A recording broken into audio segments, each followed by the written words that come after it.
keringnya beda dengan yang di Asia Tengah. Nah, ini beda lagi komposisinya, namanya komposisi G, bukan J lagi tapi G. Itu yang orang-orang sekarang, orang-orang yang wilayah yang berbahasa Turki, bahasa-bahasa kayak Turki, ya Kazakhstan, Uzbekistan, segala macam. Itu orang-orang Asia Tengah itu G, Kaukasia namanya. Jadi bagaimana mungkin mau mengaku Arab kalau Y-nya, kromosom Y ini bukan J? Kan itu bukan orang Arab, itu orang sana. Tapi dunia. Assalamualaikum warahmatullahi wabarakatuh.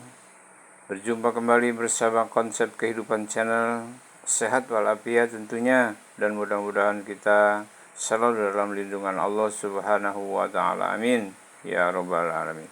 Sahabat dan saudara-saudaraku dimana saja berada, pada kesempatan ini saya akan menyampaikan satu informasi ya. Ini masih berbicara tentang polemik nasab, informasi tentang hasil atau pelaksanaan sidang ya, dari sidang nasab yang dilakukan di Yogyakarta, di Keraton Yogyakarta, di mana di sini dihadiri oleh para ilmuwan ya yang kompeten di bidang nasab ya, di bidang keabsahan nasab.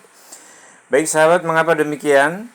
Karena pada intinya kebohongan atau kecanggungan nasabah Alawi sudah dilakukan penelitian yang sudah berjalan 2 tahun lebih, yang dimana pelakunya atau pelaksananya adalah Kiai Haji Imaduddin dan rekan-rekan, dan sampai saat ini sudah didukung oleh para profesor dan ilmuwan yang membidangi permasalahan nasab. Dan kemudian akhirnya daripada kesimpulan saat ini bahwa dinyatakan bahwa nasabah Alawi dinyatakan terputus menurut genetik, menurut sejarah nasab, juga menurut keterangan dari yang didukung oleh menurut ahli filologi. Nah, ada satu lagi caranya, karena ketiga disiplin ilmu ini sudah menyatakan terputus, maka masih ada satu lagi, dan ini diakui oleh para peneliti ya. Jadi ada para peneliti ini pun tidak mencari kesalahan, tapi mencari yang benarnya. Maka para peneliti akan mengakui kalau hasil tes DNA Mbak Alawi ini ternyata hablu grup J1, karena Rasulullah hablu grup J1. Nah, akan tetapi realitanya yang pernah dilakukan atau yang sudah dilakukan oleh para Mbak Alawi ya, beberapa orang bahkan udah 110 lebih ya saat ini, bahwa ternyata Mbak Alawi itu bukan keturunan Rasulullah, sebab bukan hablu grup J1, akan tetapi hablu grup G. Nah, kalau G berdasarkan keterangan dari Najwa Shihab, ini Arabnya tuh hanya 0,3%. Jadi ngaku keturunan Nabi, Arabnya aja bukan dari Arab, ngaco kan ya. Nah, jadi itulah sebabnya kalau memang mereka mengaku bernasabah Alawi, kenapa harus takut untuk menunjukkan tes DNA, untuk melakukan tes DNA? Nah, mereka takut karena mereka takut ketahuan belangnya, mereka takut ketahuan bohongnya. Mereka sudah enak, sudah nikmat hidup di Indonesia dengan menjual nasab Rasulullah. Ini ada suatu kemunafikan sama sekali ini ya, udah luar biasa ini udah bohong, ini udah musyrik ini ya. Baiklah sahabat, dengan demikian ya, yuk kita simak saja penyertaan atau pernyataan daripada ilmuwan yang akan menjelaskan tentang nasab atau keilmuan menurut genetik tentang nasabah Alawi ini. Yuk kita simak agar kita jelas dan paham tentang nasab ini, agar kita jelas dan memahami tentang nasabah Alawi ini sampai saat ini. Oke, yuk kita ikuti penuturannya. Kenapa isbat nasabah Alawi kok bermasalah? kok sampai sekarang mereka tidak bisa menunjukkan hasil isbat dari internasional, dari narkoba internasional. Yang kedua, menyikapi framing jahat bahwa mereka sebagai cucu Nabi terus melakukan banyak penyesatan dan klaim-klaim yang berbahaya bagi kehidupan berbangsa dan bernegara. Monggo. Zaman ini zaman modern, isbat nasab sekarang yang paling kuat dengan tes DNA.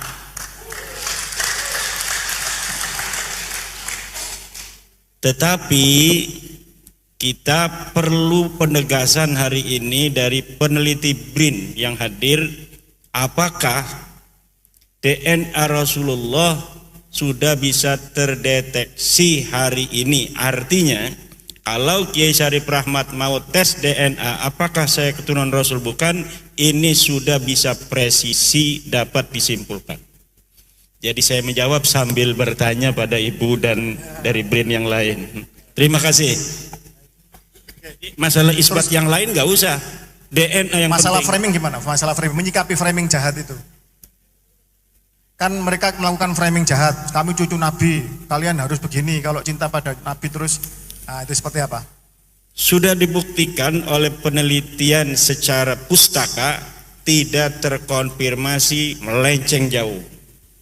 Gagal total. Sekarang tinggal satu lagi cara membuktikannya dengan tes DNA itu.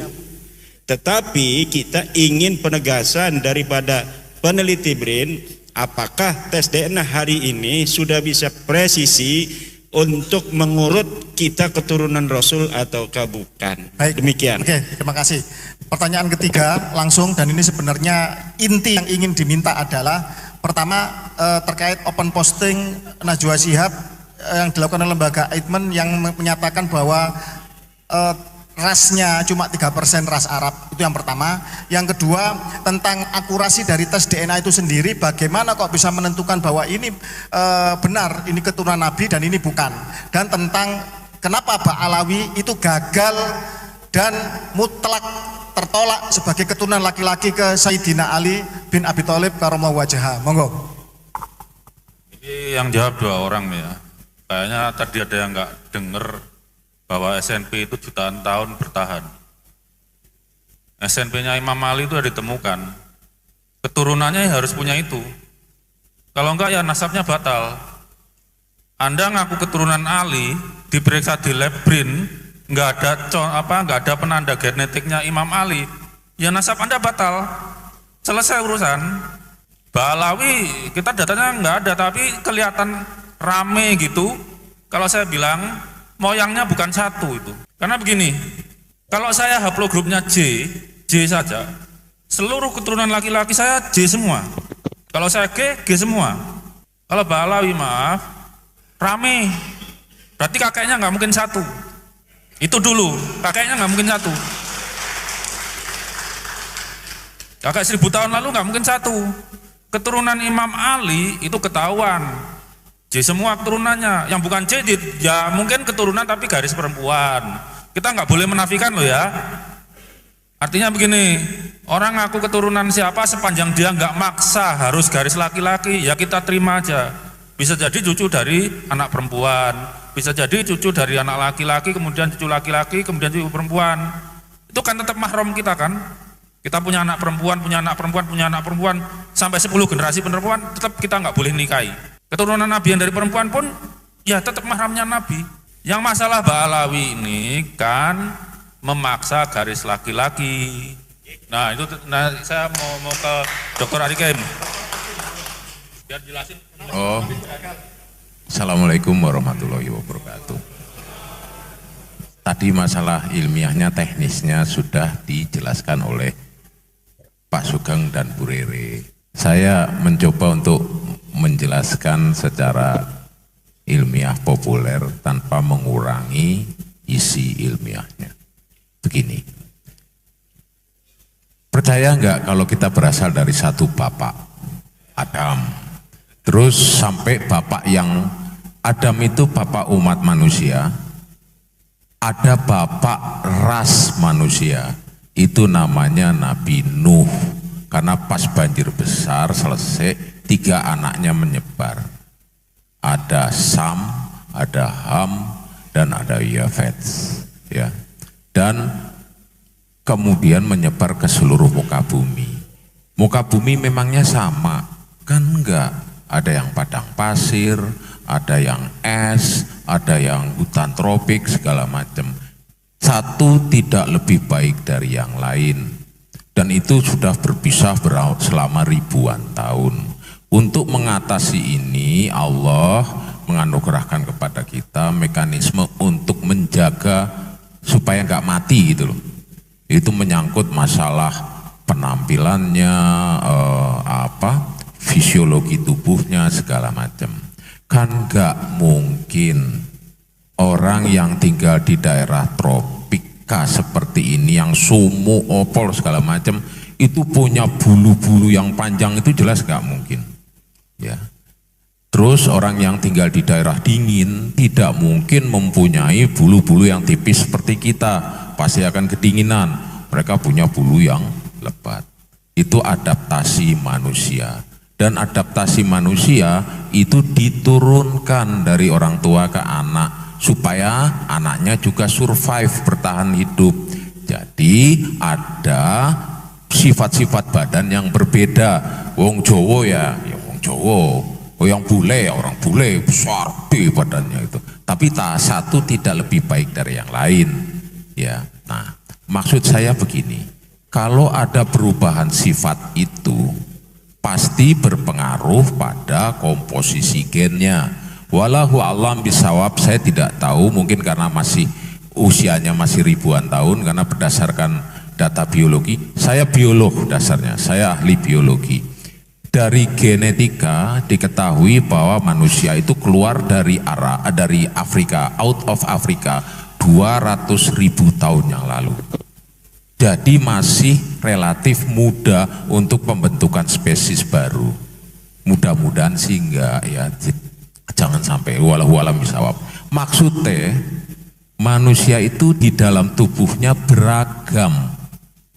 Karena sifat itu diatur oleh gen, maka komposisinya beragam, macam-macam, yang ekspresinya juga beda-beda. Gak mungkin orang yang bulunya tebal tinggal di daerah panas, gak mungkin orang yang tinggal di daerah dingin punya bulu-bulu tipis tinggal di daerah dingin, orang dari daerah panas ya. Masing-masing beda, komposisinya beda, dan itu diturunkan dari dari bapak ke anak. Itu kalau dari ibu ke anak. Kalau dari ibu dari mitokondria, namanya ada gen yang di dalam tubuh, ada sel lah, organel lah. Yang kita fokus ke sekarang kan masalah nasab, maka kita lari ke masyarakat yang penurunannya patrilineal, garis bapak. Berarti kita ambil yang di kromosom Y, karena Y itu bapak ya.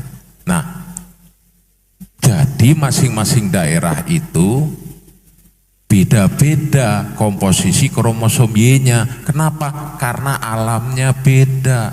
Nah, alam yang sama pasti punya manusia-manusia yang mbahnya sama. Jadi tiap-tiap daerah itu punya komposisi kayak mainan Lego itu, merah, kuning, hijau, coklat, hitam, apa segala macam, itu beda sesuai dengan kondisi alamnya. Makanya kalau alamnya begini, komposisinya gini. Orang yang tinggal di daerah semenanjung Arabia dengan panas seperti ini, yang kemudian dikenal sebagai orang-orangnya Babilonia, kemudian menurunkan Ibrahim, Ismail dan Ishak, ya, orang-orang Arab dan Yahudi, itu komposisi gennya kayak gini di kromosom Y-nya. Kenapa? Karena sesuai dengan komposisi di wilayahnya yang panas. Ini dibagi grup ya, dibagi klasifikasi secara alfabetis, namanya haplogrup J, karena itu dari hanya sel laki-laki. Kalau manusia kan XX, SY, ini kan cuma satu bahasa latinnya haplo, separuh, haplotype, tipe separuh laki-laki ya. Tipe yang khusus laki-laki, yang separuh cuma laki-laki, berarti yang Y, bukan yang X kan perempuan, yang Y laki-laki. Y ini juga beda-beda, kenapa? Sesuai alamnya. Allah Maha Adil, Allah menyukai diversitas. Makanya saya pernah guyon sama teman saya, seandainya Rasulullah dengar Bhinneka Tunggal Ika, beliau pasti senyum. Karena Allah itu menciptakan keberagaman, karena alamnya beragam. Maka orang yang tinggal di daerah padang pasir kayak begini, yang kemudian menurunkan orang-orang Yahudi dan Arab, itu komposisi Y-nya kayak gini, maka itu disebut Y. Ya, kromosom Y, grup J1, grup orang-orang padang pasir Arabia. Lalu masing-masing juga beda, orang Eropa yang dingin beda, yang Afrika gini beda, segala macam. Termasuk orang yang di Asia Tengah, kering-kering kayak Arab sih enggak, tapi padang rumput, stepa. Beda lagi dengan orang Arab, pasti kan, dengan orang Yahudi beda. Dia walaupun ada wilayah subur, tapi keringnya beda dengan yang di Asia Tengah. Nah, ini beda lagi komposisinya, namanya komposisi G, bukan J lagi tapi G. Itu yang orang-orang sekarang, orang-orang yang wilayah yang berbahasa Turki, bahasa-bahasa kayak Turki, ya Kazakhstan, Uzbekistan, segala macam. Itu orang-orang Asia Tengah itu G, Kaukasia namanya.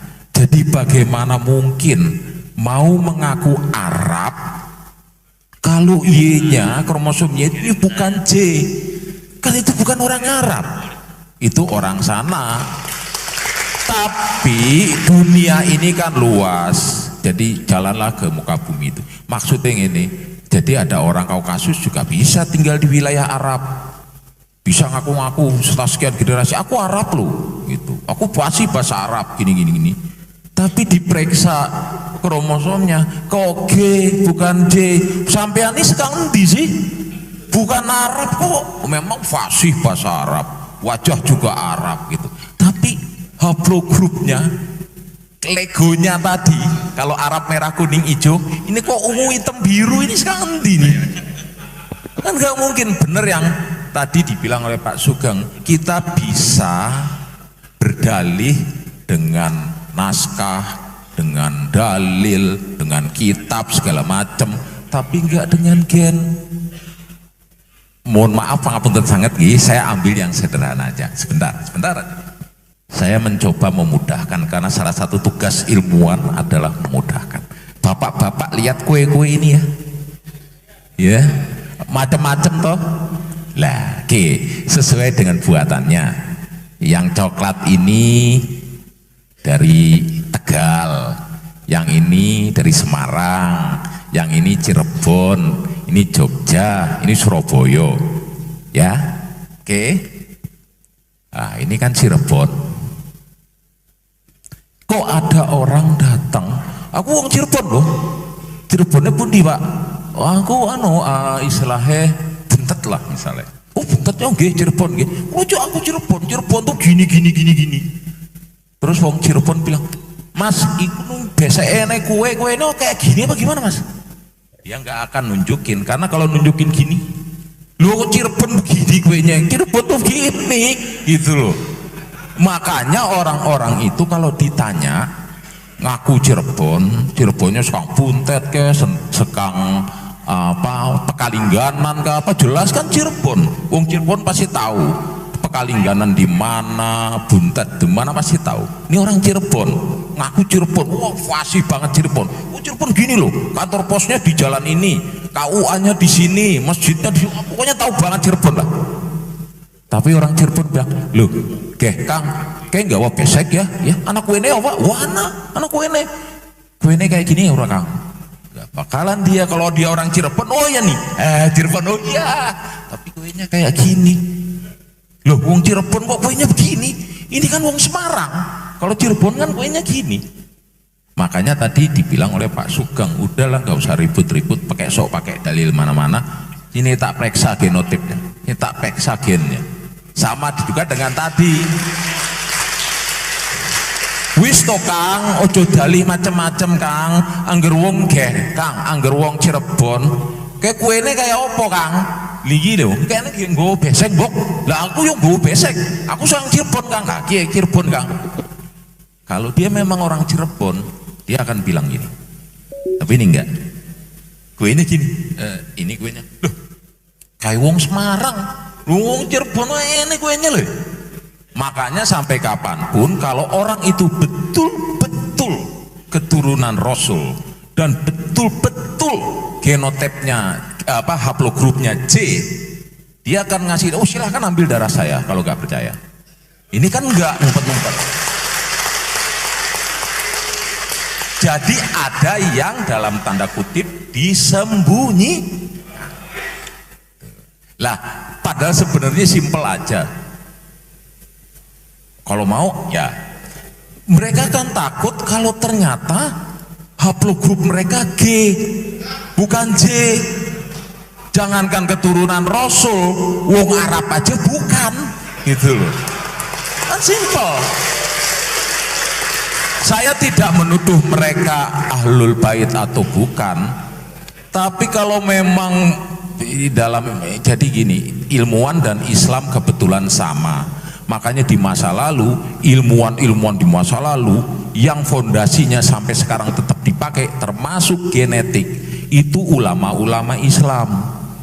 Al-Khawarizmi itu bapaknya optika modern. Saya botani, itu ada Al-Dinawari. Beliau menulis buku kitab Al-Hayatun atau apa Al-Nabatiyah, jadi tentang tumbuhan.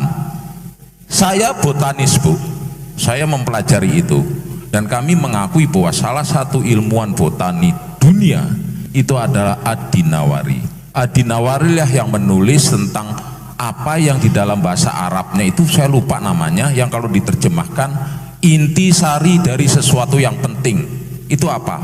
Pala. Beliau menulis tentang cengkeh. Cengkeh itu dan pala ini berasal dari wilayah Al-Mulk, negara dengan wilayah yang banyak rajanya, Maluku. Jadi sebelum Magelan segala macam keluyuran itu orang Islam sudah tahu, gitu loh. Makanya para ulama Muslim yang juga masih diteruskan oleh kami sampai hari ini, detik ini, adalah mengatakan ilmuwan itu boleh salah, tetapi tidak boleh bohong. Lah, ini guyonannya. Sebaliknya, orang yang jahat itu atau orang yang menyembunyikan kebenaran, semboyannya kita boleh bohong tapi nggak boleh salah kalau bohong, kan gitu. Nah, kalau kami ilmuwan dan kaum muslimin yang benar yang disampaikan juga oleh Rasulullah adalah kitab ilmuwan atau orang-orang berilmu, atau kalau kita kan disebut alim ulama ya. Alim ulama tuh manusia loh, bukan dewa atau manusia setengah dewa. Alim ulama itu bisa salah, tapi tidak boleh bohong. Jadi kalau ada sesuatu yang disembunyikan, dia tidak mau ngasih sesuatu, berarti ada yang bohong. Nah, sudah selesai. Nah, daripada ribut-ribut, yo pengen kenet ketihe darahe tak periksa. Angger memang J ya, memang sampean bener kok. Tapi angger G, kalau muslim boleh salah, tapi nggak boleh bohong. Rasulullah pernah salah nggak? Pernah, tapi kesalahannya kecil. Tapi Rasulullah pernah bohong nggak? Oh, nggak pernah. Jadi kalau Anda muslim jangan takut salah, takutlah kalau bohong. Nah, seperti saya tadi dibilang oleh bapak-bapak semua, bahwa baik dalam ilmu apapun juga ya, kita itu bisa aja sampai ke kesimpulan yang salah, tapi tidak boleh bohong. Itu pertama ya. Jadi makanya Rasul mengatakan sampaikan yang hak walaupun itu pahit. Dan ini pasti berkaitan dengan mereka merasa mempunyai kemuliaan sehingga kalau dagang gampang, kalau ini gampang, jadi urusannya duit ya toh. Padahal Rasulullah sendiri bilang barang siapa yang merasa tenang di rumahnya ya, sehat badannya dan cukup makan untuk hari ini, berkah cukup makan hari ini, dia bagaikan sudah memiliki dunia dan segala isinya. Jadi Rasulullah itu mengajarkan kepada kita santai aja, yang penting ojo, sing penting ikhlas lan ojo musyrik, udah itu aja. Lah kalau dia menyembunyikan sesuatu yang bohong kan sama aja musyrik. Bagaimana turunan Nabi musyrik? Nah untuk ini supaya tidak berlarut-larut, nggak usah pusing-pusing, getih mundi gitu loh, kita tak periksa.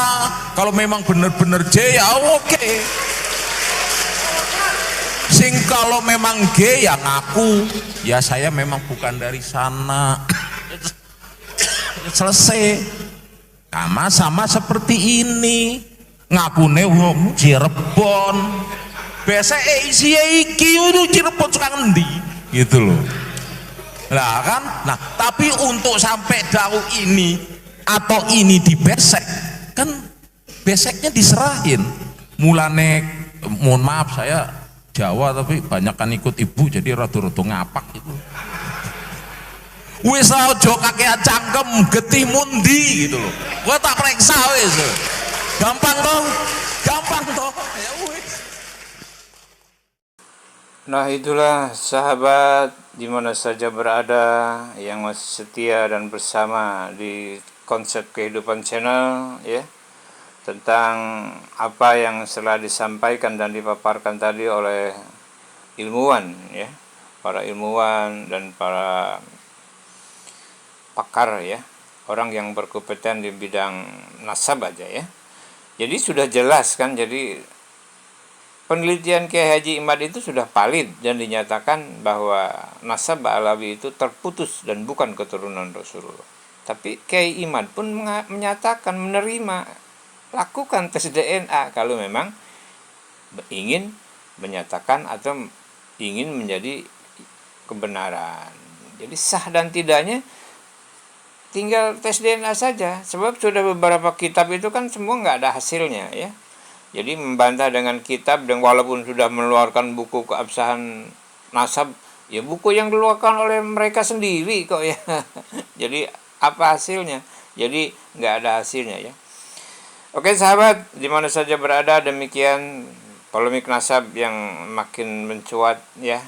Dan kita harus pandai dan cerdas, kita ikuti para ilmuwan, dan Allah sudah memberikan kita otak, pikiran, dan hati untuk menilai mana yang baik dan mana yang benar, dan bagaimana kita cara mengikuti alur yang benar dengan apa kita.